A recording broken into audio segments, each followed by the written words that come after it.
Right, Sarge, ready? Yep. Yes. Let's go, yes? And I want the foie gras nicely coloured, Ronnie, yes? Yes, Gordon. Let's go. Greg, taste everything. And we're working together, aren't we? Yeah. Well, it doesn't look like it, does it? This Saturday sees the launch of the National Vegan Week, and in order to help celebrate, we're doing an amazing starter of lentils, cooked with carrots, leeks and celeriac, finished with a slab of foie gras. Also on the menu tonight, a fantastic herb-crusted rack of lamb that you can make this weekend. Just 59 days to go, meet the F-Word Restaurant's Christmas dinner. Anthony all over the stove! Oh, no! And I filled the place with women to launch my campaign to get women back in the kitchen. Amongst the diners is Marty McCutcheon, who can't even boil an egg. I don't have saucepans or frying pans. I don't own one. And I've got paper plates, because then I can just chuck it in the bin. I don't have to wash it. Let's go, let's go, let's go. Quick. Now, foie gras can be duck liver or goose liver. This is actually duck liver, and it actually looks like a sort of block of butter. But you get it really nice and crispy on the sides, and inside it should be served slightly pink, but you've got to be quick. If you leave it in the pan too long, it disappears. Let's go. Most people would never think of cooking foie gras, but it's so simple. Don't leave it to the restaurant chefs, try it at home. It's easier than frying an egg. Good. More salt in there, please. Come on, taste it. First of all, let me show you. Don't worry about starting with oil, you know that. Because foie gras is 90% what? Fat. Fat. So why are you putting fat in the pan? Stupidly. Stupidly. Which piece of them would you put in first? The biggest. Why? Because it takes longer to cook. Good. Second biggest. Third biggest. And smallest in. Right. Now, we take it off the heat. Yeah. There's enough heat in there to still colour it. Tilt the pan. Helps cook the back of the foie gras, yes? Okay. Back on the heat. And turn it around again. Look at the difference in colour now, through there. Now it's starting to break down. And tilt the pan back up, and then just a little glaze over. Yeah? Nicely. And they should all come out evenly, yes? Yeah. Turn them around again. Carefully, yes? I'm serving the foie gras on a bed of puy lentils. Don't use red lentils, as they'll turn to mush. They're cooked together with what we call a brunoise. That's finely chopped vegetables that have been sautéed. Then I bind the whole thing together with a fragrant herb vinaigrette. Foie gras on the lentils, let's go. Are you happy with those? Yes, chef. Wipe the plates. Go, send it. Second time, Matthew. Table 5. Foie gras excites a lot of passion because some people think it's cruel, but I think it's delicious, and you should try everything at least once. I was a foie gras virgin before I came here, and I really wanted to try it, so definitely a good choice. It tastes like butter. It tastes like the most delicious, velvety, buttery, creamy deliciousness that just slivers down your throat. It's the most fabulous taste in your mouth, and it's slightly crispy, but then inside it's all just like velvet stroking you inside your mouth. It's delicious. Well, I thought the starter was quite nice, actually, really lovely, nice and smooth, worked well with the vegetables, and it's something that I couldn't possibly cook myself, really. I heard the girl on the next table say, "Oh, I'm not eating that." So we kind of had a word with our waiter, who negotiated that plate came over here as well. Hello. How are you? I'm good. You well? Yeah, really well, thank you very much. Enjoy the foie gras? Yeah, lovely, really Yeah. nice foie gras. So how many times a week would you eat out, normally? Well, I eat out loads because I can't cook to save my life. I've probably got a few crackers and some crunchy nut cornflakes in the cupboard. Mum must have taught you how to cook somewhere along the line, no? Well, she tried, but she kind of gave up with me when I was about 22. She got me a wok and said, "You can't go wrong, you should chuck everything in and cook it." And I cooked fish with vegetables, and I didn't cook the fish properly. And I was sick for about 12 days, and since then I was so ill, Gordon, I can't Seriously? do it again. So you prefer eating out rather than cooking? God, yeah, especially when I've got someone like you cooking for me. How can I compete with that? Main course, rack of lamb. Ooh, lovely. Boulanger potatoes, courgettes, provençal, tomatoes, herbs, light vinaigrette again. I'll be back after that. right. Please eat it all. I will. In fact, the only thing I want you to leave Yeah. are the bones. Do you know what? You're the man of my dreams. You're the first man who's told me to make sure I eat it all. Clean plate. I've never had that problem. Enjoy your lamb. I will. Pink, medium, well done. For me, well done. No chance. Pink. Oh no, I've got to eat raw meat now. Oh, dear, Mr. Corrin. Gordon. Another day, another meal. Yep, another day, another meal. Do you ever feel guilty going out to eat for a living? I never feel guilty about anything at all. And I wonder what it'd be like to actually be a food critic, sort of 365 days a year. Unimaginably good. So much better than being a chef, I can't tell you. Listen, before Christmas, it's really important. I would love to have a food critic in the kitchen just to show you an insight to what it's like doing a full day's work and being up at 6 o'clock in the morning. That's like saying to a policeman, I'd like you to spend a day in prison. I know it's bad in there. That's why I'm not in there. As a critic, what do you think of the starter? I've had better, but then I have so much. It's a great piece of foie gras. Yeah. You know, they're from nice ducks, aren't they? Yeah, they're Hungarian. Yeah, but in terms of the provenance of it, it's nice to know at least that it came from. I'm quite nutty about that sort of thing. There is a rumour, OK, that you went into a restaurant once and actually asked the name of the pig before you ate it. Yes, I have done that, but really the name of the farm will do. And even though you laugh at me, you're more and more into this. You've got something going on at home which is fairly sort of Hugh Fearnley-Whittingstall style, haven't you? I mean, I live in the city. I want my children to learn and understand where their food comes from. What's this for? For the turkeys to live in. That's right. And why have they got so much space? So they can run around. Run around and get what?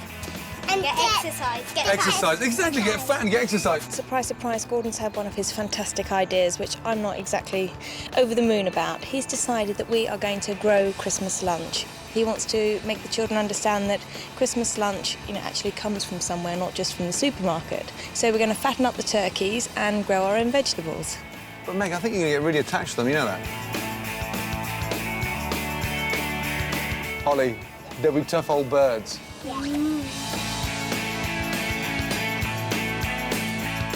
I want to hear the noise, though. No louder. Lily Pie, go, quick, jump on, come on, quick.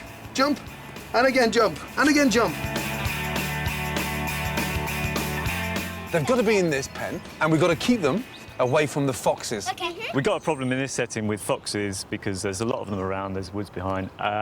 What we're going to do is enclose everything with wire, chicken wire, and we're going to bury that into the ground 18 inches. Who's going to help me? Me. My once perfect garden that I've spent all summer having landscape gardeners is now going to be ruined. If you're naughty, you're sleeping out here with the turkeys as well. Yes? Yes, Dad. OK.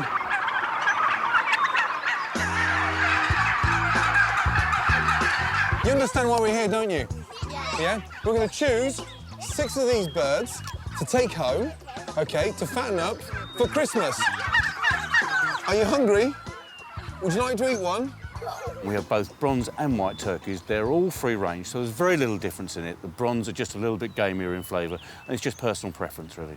Chris needs 6 turkeys for Christmas. The idea of bringing them in here today was to sort of give them a sense of where they come from, to make them understand that Christmas Day isn't just coming out of a supermarket.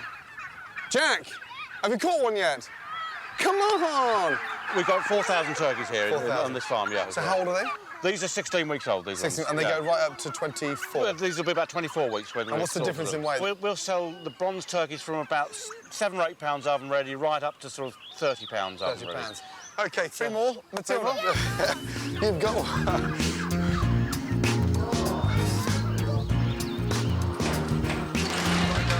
Bye, Chris. Thank you. Turkeys need a diet which is rich in cereals, and so we put at least 70% wheat, barley, oats into the diet, and that gives us a lovely finish, and that gives you a marvellous Christmas lunch.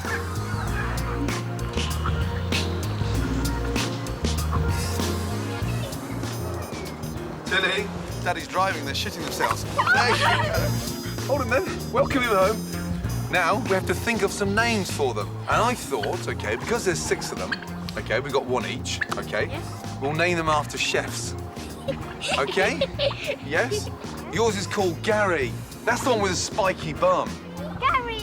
Gary! Yours walks a bit funny, so we'll call him Jamie. Oh, no, look. There it is, the stubborn one down the end, the one who wants to be on the lonely bird. That's Delia. What's yours called, Lily Pie? Anthony. Anthony, that's right, the little dumpy one. Like you. Yeah. Oh, Jack, look after Nigella. This is the real sort of happy chirpy chappy with a big neck. We'll call him Ainsley. Lily, why don't we take them through and just show them the oven very quickly? No, don't! Open the door. No! Help! Daddy, no! Yes, he'll fit in. Right, listen. We've got to roast them soon. Daddy, don't! Anthony shit all over the stove! Oh, no! Hey! Oh. And let's just check he's underneath there, look.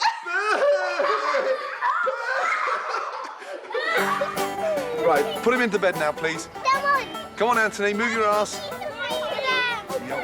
Get in there. That's right. Do you want a little kiss on the breast? No, all right. Only asking. Right, come on, say goodnight. Night, Delia. Right, Chris. Hi, Gordon. How you doing? I'm fine. Lovely meal. Thank you. Good. That's slightly different from eating turkey, however. Yeah, but I have got to sort of just make sure my turkeys are fine with you. I can guarantee that the turkeys are in fine order, getting very plump and shitting everywhere. Just put it down to experience. Yep. You know, where Okay. there's money. Any tips that you may have that I could pick up on to sort of, I suppose, make them feel a little bit more at home? Just make sure they've got plenty of room, Yes. got plenty of food, water, and you let them in and out each day on time, OK? Right. And maybe give them a bit more grass when they've eaten off all the grass in that little pen you got them in. Give them more grass. It's worth it. So Nigella's plump breasts are going to taste a lot better than more grass in my back garden she eats. I reckon so, yeah. Next on the menu, rack of lamb. And this bloke thinks his dessert is better than mine, but he has got more hair than brains. Would you like to be a proper chef one day? Oh, God, no. What would put you off the hours? You, mate. I'm scared! And I teach Marty McCutcheon how to sharpen a knife. Now? Oh, I've been doing everything like this with you, Gordon. Just like 9.5 weeks. There you go.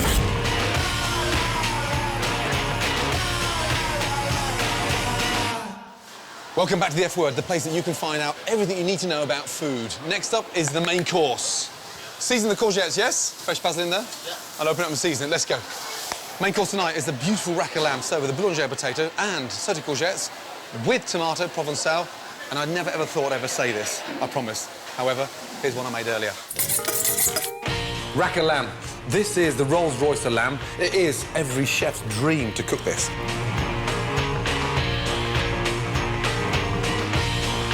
In kitchens, especially my kitchens, we always season on plates because we don't want to waste any salt, pepper. So once we've seasoned from a height, we then get the rack of lamb and almost sort of rub it in and let the lamb absorb all that salt and pepper, so we're wasting nothing.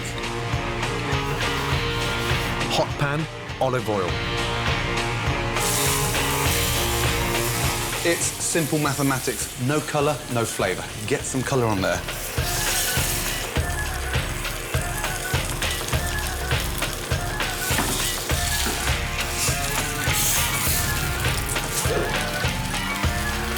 Skin side down, hot oven, 7 to 8 minutes. Herb crust. I'll just pick some parsley in. Parsley, rosemary, thyme. That parsley gives it a really nice dark green colour. Grate parmesan and season. And then just a drizzle of olive oil to bring it together. Blitz it.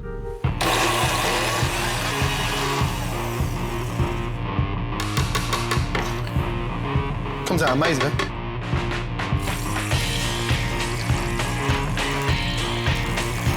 Firm with the spring, and it will be cooked perfectly pink. Dijon mustard. Whilst it's hot, the sort of mustard absorbs and melts quickly into the fat and just makes it a lot more flavoursome. And it's almost like sort of dipping your lolly in sherbet. Crisp the breadcrumbs, 3 to 4 minutes.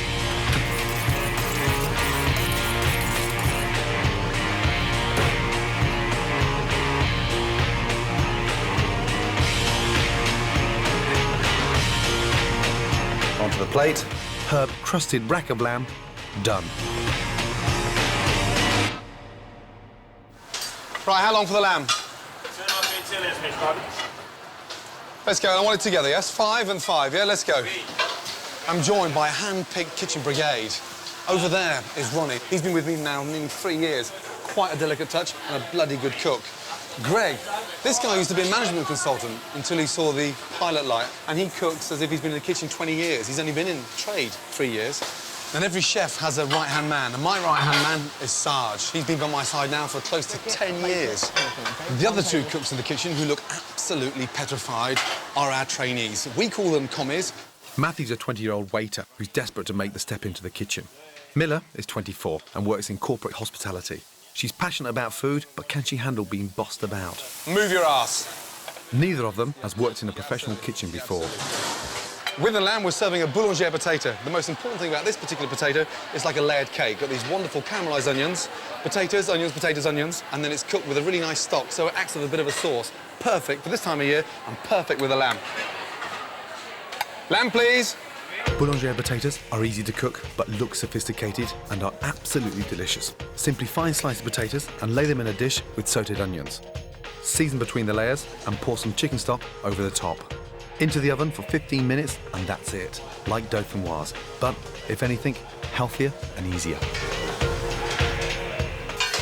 Let's go, Ronnie. Lamb in. 4 minutes on the hot plate. Yep. And served with the lamb, we've got the sort of sauté courgettes with tomato, like provençal, finished with a little bit of basmati vinegar. Courgettes are a very difficult vegetable to cook because a lot of people don't cook them enough. So therefore they get a little bit slimy, but sauté them in olive oil, beautifully done with salt, pepper, finished with a tablespoon of basmati vinegar. It's a really nice way of eating them. Just smell that now in front there. Smell in there. Yes? OK. How long for the first lamb? 2.5, please, Gordon. How long? No, come on. Yeah, no, I started already. I said both, 5 and 5. Come on, let's go then. Yeah. Yes? 2.5, right. I want 2 pans done at any one time. Sarge? Don't say anything yet. Yes. Go on, Matthew. How long on that lamb? Never thought I'd say that. No. Listen, don't come here. Hey, I'm helping you. Yeah. Yeah? Don't take the piss out of me. Sorry. I'm helping you. So what the are you shouting at me? How long's Sorry, the lamb? chef. Or are you that stupid? So I'm here to help you, and now you're shouting at me how long the lamb. Yeah. Slice the lamb. Yeah. Do it yourself. Sorry, chef. Let's go, Miller. Stupid. Pull the plates in towards you so you can see them all the way around. Shake the bottle, Miller. Shake the bottle. Why are we shaking it, Miller? To make sure it's emulsified. So, exactly. So it's evenly distributed. Come on, let's go. Right, let's go. Come on. Yes? Come on, Matthew. Start sending. Start sending, Matthew. Clean your plates. Come on. 6 on 5, Miller, yes? Matthew, 6 on 15, yes? Check what you're doing. Go. I've got 6 on 15, please. Let's go. So to follow, rack of lamb, pomme boulangère, and courgette à la provençale. It's enormous. Yes, indeed. Fantastic. Bonne continuation. Let's go. Work with both hands, Matthew. Speed up. Ladies, how are we doing? Yeah, good to see you. I'd like to see you with a bone in your mouth. Happy? Very happy. Yes, good. I thought it was lovely. The lamb was cooked to perfection. I love the lamping. You're going to finish that? Yes, I am. Yeah, I'll get upset if you don't finish it. You know that. How many glasses of wine have you had? Quite a lot. Fantastic, yes? Good to see you.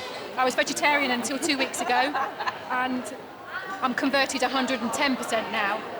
I did think it was a bit pink, but the taste is just fantastic, absolutely fantastic.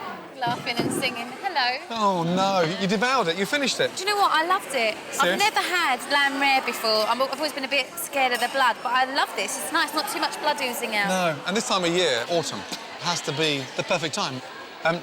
You said you don't cook at home. You must sort of cook something. Must be I don't know. I do toast, and I do scrambled eggs. In a microwave, you put it in, I put a little bit of butter and a bit of sea salt in because it makes me feel like a chef. You cook scrambled egg? Yeah. In a microwave? Yeah. I don't have saucepans or frying pans. I have one, and I've got paper plates because then I can just chuck it in the bin. I don't have to wash it. Beautiful kitchen, nothing in it. No plates? Nothing. Microwave to cook scrambled egg in? Have you got any knives in the kitchen? A couple of normal ones, yeah. I'm going to borrow you just for 2 minutes. I'm going to show you something absolutely crucial in the kitchen. No. Don't worry about that now. Just for 2 minutes. Now, the most important thing about being in the kitchen, OK, is learning, OK, to sharpen a knife. Goosebumps. Oh, no. Goosebumps where? There. They're absolutely fine. Right. Okay, what's that called? That's a... Looks like something you measure rings on. Don't know, measure rings in the jewellers. Oh, shit. That's a steel. Okay. So we hold the steel now, left hand, and we sharpen a knife. That way you can cut your vegetables nice and thin, you can cut your meat nice and thin, you can slice your fish. Right, left-handed or right-handed? I'm right-handed. Yeah, OK, so... That's in my left hand, though. Hold that in that hand. There, right. Just nice and slowly. Bend the wrist and show some flexibility on the wrist. There you go. Nice and slow. Be careful you don't cut yourself. There you go. I never thought I'd be doing anything like this with you, Gordon. Just like 9.5 weeks. There you go. Now, bend that wrist. It's too stiff, the wrist. So you're left-handed or right-handed? I'm scared. That's What's wrong with the wrist? There's no flexibility in that wrist. There. Now, you... No. Grace it. Nice big, long strokes. Nice big, long strokes of the knife. And there you go. Close your eyes. There you go. There we go. Fabulous. All Well, the I'd way like to down. close my eyes. Yeah, no, because you just listen to the noise. Hear the noise. Okay. Yes? There we go. Yeah. Bit of there you rhythm. go. Look, there you go. That nice. There you go. OK. So now you know how to sharpen a knife. Is there anything else you want me to do? For now? No. Yay! I can go back. There you go. Jesus Christ almighty. OK, 5 lamb, yes? Oh, I thought, oh, God, he's going to get me to cut carrots really quickly with this knife. I can just feel it. He said that my wrist was too stiff. You probably weren't relaxed. I said I'm scared. And then he was sort of a bit of an innuendo with it, and I thought, I'm not happy about that. That would do me no good whatsoever. Your concentration phase. Oh, I know, but he said, close your eyes. I thought, oh, God, what's he going to do to me? I've got a knife in my hand. That's a brave man, to ask me to have a knife and sharpen it with my eyes closed. Yeah. That's a brave man. Gordon Ramsay, you're a brave man. Goodness gracious, I'm shaking.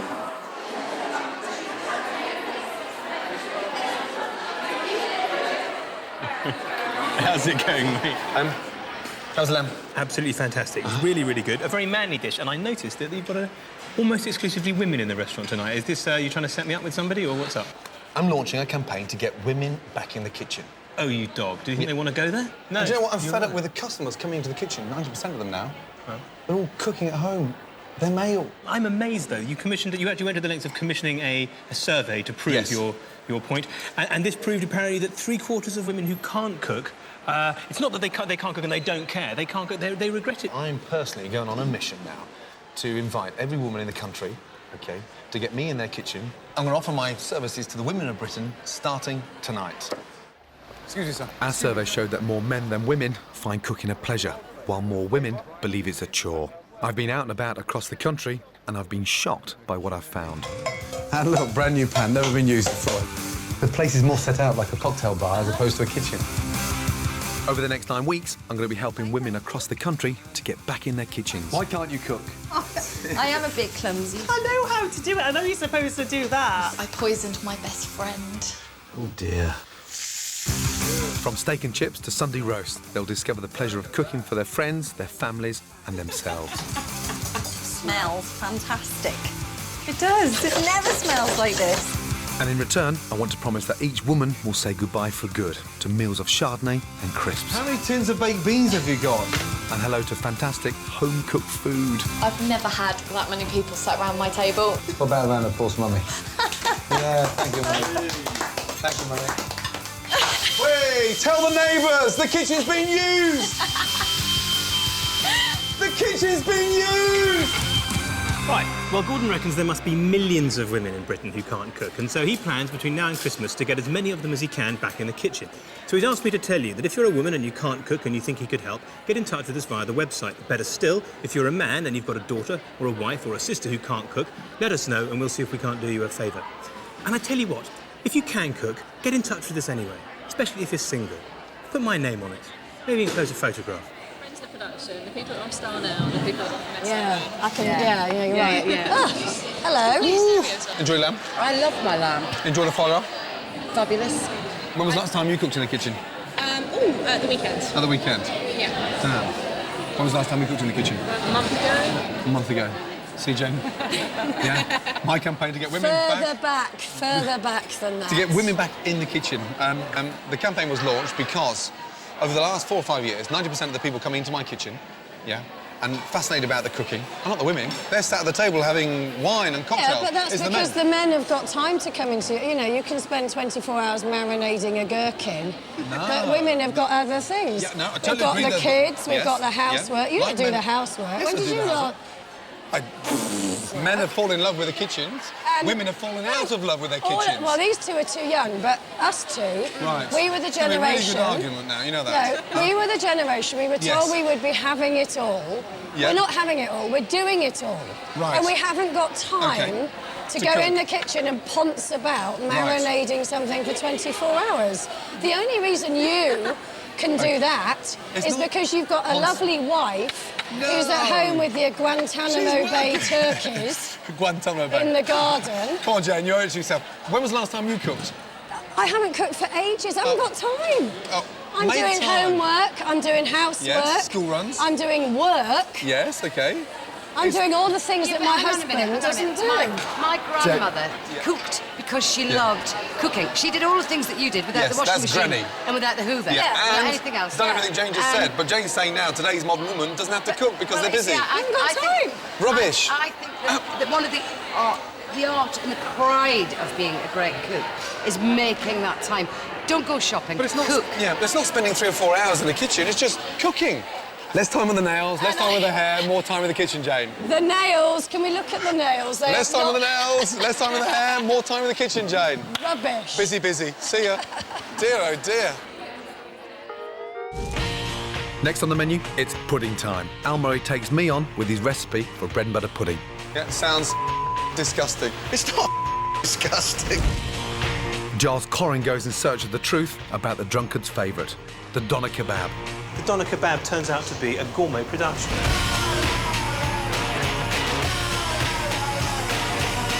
Welcome back to the F word. Now, it's dessert time, and that means bread and butter pudding. And the reason why it is a bread and butter pudding, because Al Murray challenged me to make one better than him. Each week on the F word, a guest will attempt to beat me by making their favourite dessert. We'll each use our own recipe for the same pudding, and a panel of blind tasters will choose their favourite. The winning dessert will be served to the restaurant diners. Bring it on, Kojak. You haven't got a hope. Right, Mr. Murray, you really think you can cook better than me?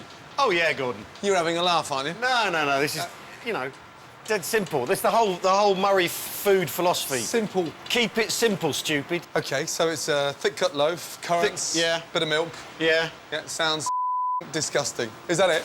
It's not disgusting. So how many eggs you put in there? 3. You tight bastard. In my bread and butter pudding, I'm going to use 3 whole eggs and 3 egg yolks, so it gets really nice, rich, delicious custard. Can you stop watching me? Because I think you were trying to steal my recipe. Would you like to be a proper chef one day? Oh, God, no. No. What would put you off the hours? You, mate. What do you mean, me? Well, you know, clearly plays havoc with a person, being a chef. I mean, I've hung out with Sarge a lot, and he's not normal. So what have you done first? Tell me. Well, I've done the bread. I've buttered the pan. You have to butter the pan, children. Yeah. Butter the pan, or it won't come off the pan when you're washing it up. What are you flavouring your custard with? Well, sugar and lemon. No alcohol? No alcohol, no. Are you putting alcohol in yours? Do you know, it's sort of autumn, so I'm going to put a little bit of Bailey's cream in there. That's classy. You know what ladies like when they love Bailey's and ice? It's a fruit-based drink for the lady, yeah. You know, and do you know what? It just makes that a little bit moreish. Yeah. Yeah? Yeah, I believe you. You see, my baguettes are 24 hours old. Are they? Yes. That's what I'd heard. So because the drier they are, yeah, the more custard they absorb. The more custard they absorb. Yeah, like you've got big, fat, stodgy bread. Yeah. It's not going to absorb any custard. It's going to like eating dry bread. Ow. You can't do that to our customers. They're your customers. I'm not here next week. So what do you put at the bottom of your dish? Butter, and then the bread. And then the bread on top. Buttered bread on top of the butter. You see, I'm putting a little bit of surprise at the bottom of mine. Oh, that's exciting. Let's have a look. Let's have a look at what you're actually doing here. What's this? Dried cranberries. Oh, they're delicious. Aren't they? Aren't they? It's just a relief I've got cystitis, because it's exactly what I need. I know, come on. Hey, that's unfair. Now, I haven't tasted yours. That's good for the urinary tract, that is. Is it? Yeah, it is, actually. Have you soaked these? Yes. They're quite juicy. Just in hot water, that's all, just to sort of rehydrate them a little bit. Oh, right. So anyway, before I was so rudely interrupted, you get the custard, right, which I didn't bother cooking, right, because there's no point, it's just going to cook in the oven anyway, right? He's complicating it again. and you pour the custard in. On top, you put the raisins on. I've got some raisins left. You see, this is how I cook in a haphazard manner, ladies and gentlemen. I defy anyone to argue with my bread and butter pudding. OK, whilst Al is making this bread and butter sandwich full of raisins, what we've got here is the most amazing sort of soaked 24-hour-old baguette, and it's done with a sort of Bailey's custard. In between the layers, we've got sultanas, golden raisins, a little bit of apricot jam, and then we're going to cover the top of that with sugar so it caramelizes as it cooks in the oven. And that's going to be 10 times better than old Sheffy's over there that tastes like stale bread that's been dipped in ale and left outside for 3 weeks, and even the cat won't eat it. OK, ready for the oven? Yeah, absolutely, yeah. Here it comes. Now, just before it goes in there, just have a look. Yeah. And even before they're cooked, yeah, you know exactly which one's going to come out best with their blind tasters. That one. Oh, come on, Al. The normal one. You know, it's not down to the appearance, is it? No, it's down to the taste. What matters is the taste, yeah. Taste, taste, taste. OK, you want to say a little prayer before... No. No? I'm a believer. You're a believer. OK, good luck, my man. Thank you. It looks dry. Oh, it looks yeah, dry. God, dear. Blimey, what a nerve on that Al Murray, eh? I'll say. It's only bread and butter pudding, you know that. Mm. You wouldn't like that, would you? I wouldn't mind. Because it's not posh food, is it? I don't eat only posh food. You do? I don't. If I'm drunk, I'll eat anything. But when you're drunk, you don't. You wake up in the morning, you don't know what you've eaten. You don't really care. Substance. Yeah, but it's the same way you wake up in the morning next to Edwina curry and the wrappings of a doner kebab. Oh, Christ. Which is worse? The kebab. Yeah. You're a gentleman. I'm a restaurant critic. I eat only in the finest restaurants. I know what food I'm eating. I know where it's farmed. I know how it gets to my plate. I don't accept anything less, unless I'm drunk. And as licensing laws change, people are going to be drunk all night. There's going to be nothing else open, and they'll make the same kind of decision as me more and more, which is the terrible one of eating a doner kebab. There you go. And so we have a first in the annals of food history. A doner kebab purchased stone cold sober. I've got to say, I didn't know that it looked like that. In fact, I didn't know that it smelled like that. I think before I eat another one of these, I'm going to have to find out exactly what goes into it. I've got to find out, at the very least, if it's even meat. Now, of course, some kebab shops make their own kebabs, but most get them from a factory, like this one in Burton-on-Trent. The idea of kebab and factory in the same sentence seems a bit wrong. I don't eat food from factories very often. I have no idea what kind of terrible things go on in there. The kind of myths and rumours I've heard make me feel sick. But I am going to go and have a look. $700 million are sold in the UK each year, and this factory alone produces 50 tonnes of kebab meat every week. But meat can mean all sorts of horrible things. And I'm hoping Dominic Jolivet, the quality assurance manager here, can tell me exactly what we're all eating.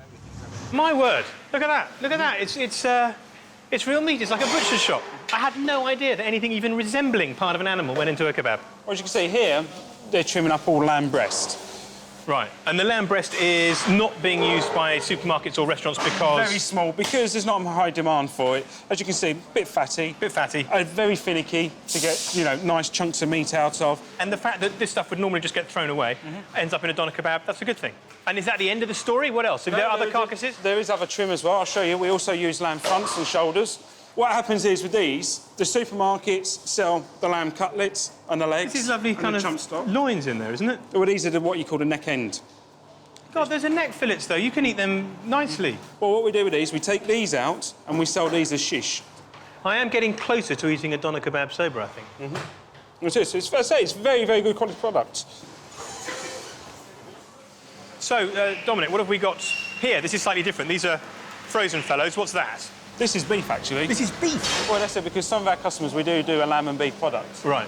And would a customer in the street know whether it's... No, they probably wouldn't do it. Somebody who knows their kebabs would do. Yeah, because the point is that someone like me, who's very finicky about the kind of meat that I eat, lamb, it's very limited to how intensively you can farm it. Everyone's, you know, reasonably safe with that. Beef, the beef market is slightly different post-BSE and everything, and people are a bit more worried about eating beef. It's odd that they would eat it without knowing. Well, they would have to know, because on a kebab shop, they should declare it. If it says doner kebab, it's a lamb. Right. If it says kebab, then it may be lamb and beef. Ah, that's a crucial distinction to know. It's got to say doner. If it doesn't say doner, it could be anything. This is where all the spices and herbs are blended. Oh, get away, herbs and spices in a doner kebab. We have salt, garlic, oregano, coriander. That's incredible, isn't it? That sounds like Gordon Ramsay at Carriages. That's the poshest thing I've ever heard. The doner kebab turns out to be a gourmet production. Thank you. That's fascinating. This is where we make all the handmade donnas and where the ones that come pumped out in the machine are finished off. You're the Don of the Donnas, the king of the kebabs, yeah? The Sheikh of Shish. How long does it take to make one of these whoppers? 5 minutes. 5 minutes? Yeah. You're a real artist then. I mean, I don't think Gordon Ramsay could do a thing like this. It's lovely stuff. Do you ever sort of nick a bit and eat it as your... No, I don't eat. You're not hungry, you've had breakfast. Well, And you can eat it people raw, are, though. you can eat it, but I'm not wrong with it, but That's all right. Yeah, it's okay. nice. Yeah. I don't think it would fly out of the shops, you. Wait, the skin first? No, ball first. Meat? Small? Small, that size, yeah? You have to measure it like I measure in my mind. I think that's exactly the right size. No, so that's I need too big. No, really? Do you think my balls are getting a little bit too big? Or One too is quickly? small, one is big. It doesn't match. One small, one big, but that does happen. On we go. Is that finished, or do I put another one on? Yeah. You got to finish all the menu. Have I? Yeah. Oh, have I? Oops. That's your moment of truth. Look at that. Look at that. We have to put this one in the museum. Well, you certainly wouldn't want to put it in your mouth, would you? This one's on the kebab.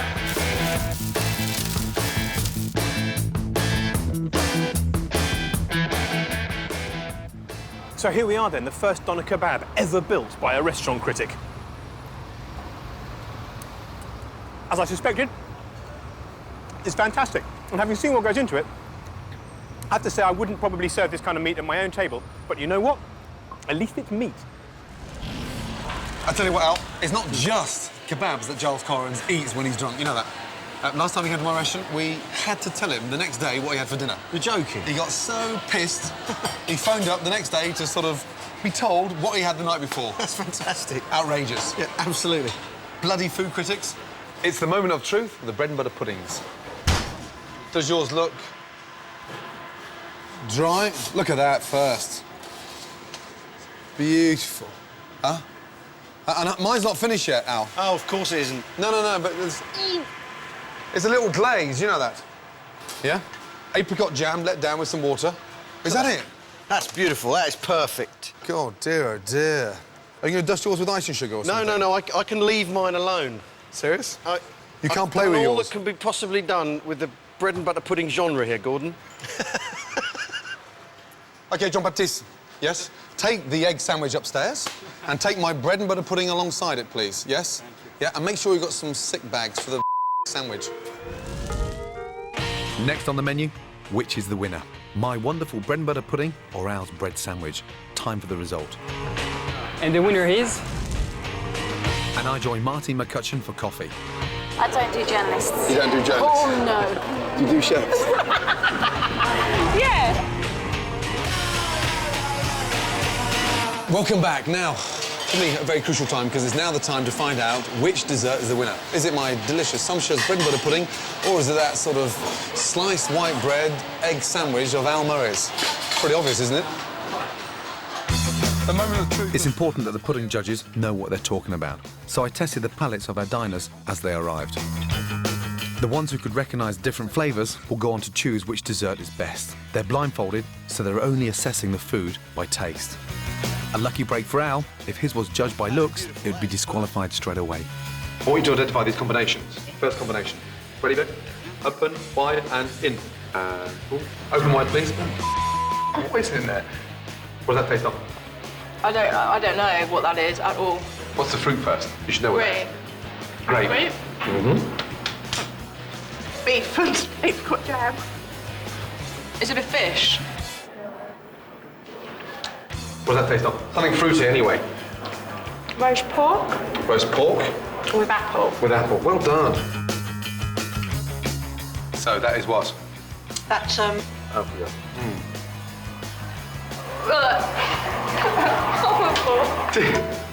Was that it was really chewy and bouncy, like a slug or something. Off the spoon. Had that with my sushi last night. So that is what? Roe. Well done. Now, open wide. Apple. Lovely. Okay. Here we go. I can taste strawberries. No, not strawberries, tomato. Thank God you said that. Some kind of grass. Grass? I don't know. Chew it and taste and... I don't really like it. Oh, it's a bit pepperminty. Would you like to smoke it? Is it where you get confused? What does it smell of? Come on, Dorothy. Definitely seafood. Seafood.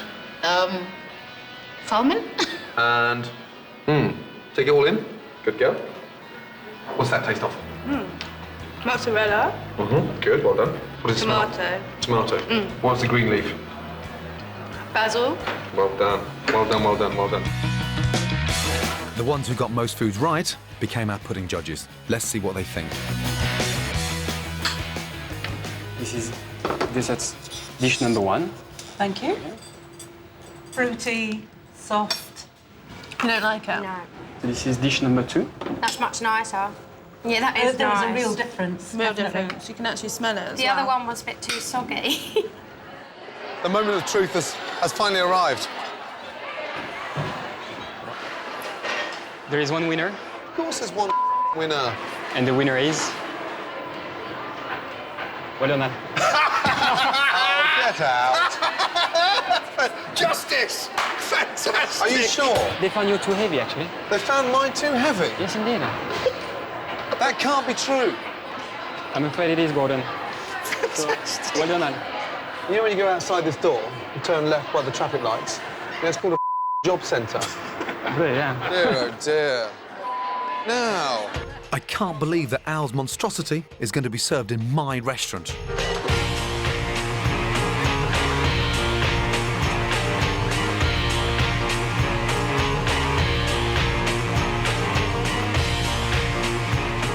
Here we are, Giles. Oh, my word. Good God, what's that? When am I getting pudding? It's bread and butter pudding.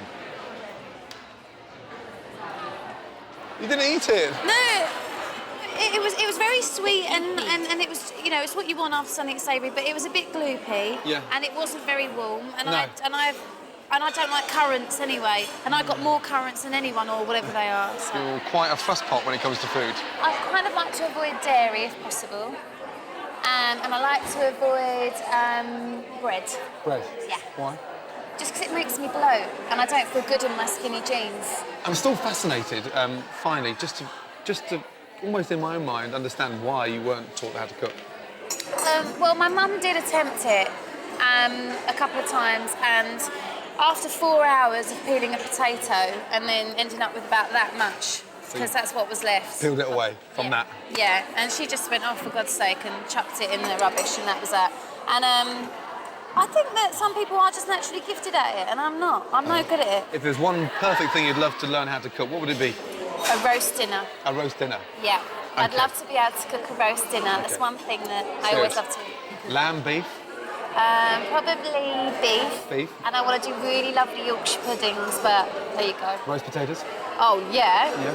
Oh, yeah. I will come round and show you how to cook the perfect Sunday lunch, OK? Will you really? Absolute definite. But where do I get my saucepans and frying pan from first? You've got nothing of that in the kitchen? I've got my tray in the oven, still unused with the instructions in it. That's how I've never used the oven. I don't even know how to switch an oven on. I will bring all that with me, OK? Roasting tray, pots, pans, sauces, you name it, I'll bring china plates. As long as you promise me one thing, after I've gone, Yeah. you continue doing it. Okay. All right. Minimum once a month. No, minimum once a month. Yes? Once a month. Okay, once a month we'll cook. Once a month. Yeah. OK. Oh. Shall we shake on it? Kiss on it? Okay. Mwah. Promise, yes? Yes, once a month, promise. minimum. I'll Once a supply month. everything. You get in that kitchen and cook. Yes? All right. Yeah. So, what do you think, Giles? It's like a wallpaper page. No, it's not. No, it's true. I've never put up any wallpaper, so I wouldn't know. You wouldn't know. You've never worked done a day's And is this just work in your life. Is this grilled or is this just allowed to go stale? No, it's... You see, my grandmother made this. She was an Austrian lady. And she and how liked long- the crunch. And when did you make it? 1943. Now you're beginning to upset me. I don't You're on the need to verge know. of insulting my It's family. what always happens with restaurant criticism. It turns out that no, because your grandmother was a great woman. Yes, she certainly was. And she endured the Blitz to give you this recipe. In your time, you've kissed the most amazing guys, yeah? Hugh Grant and Ross Kemp and there's one sort of knobby no-mates around here somewhere. Would you ever kiss Giles Corrin? I don't know who that is. He's a food critic, writes for the Times. Oh, he's over there, the one with the sort of hairy face. If you saw him, he's sort of helping co-present. He's a journalist and he's single. I don't do journalists. You don't do journalists? Oh, no. Do you do chefs? Yeah, I do. One last request. What's that? Okay.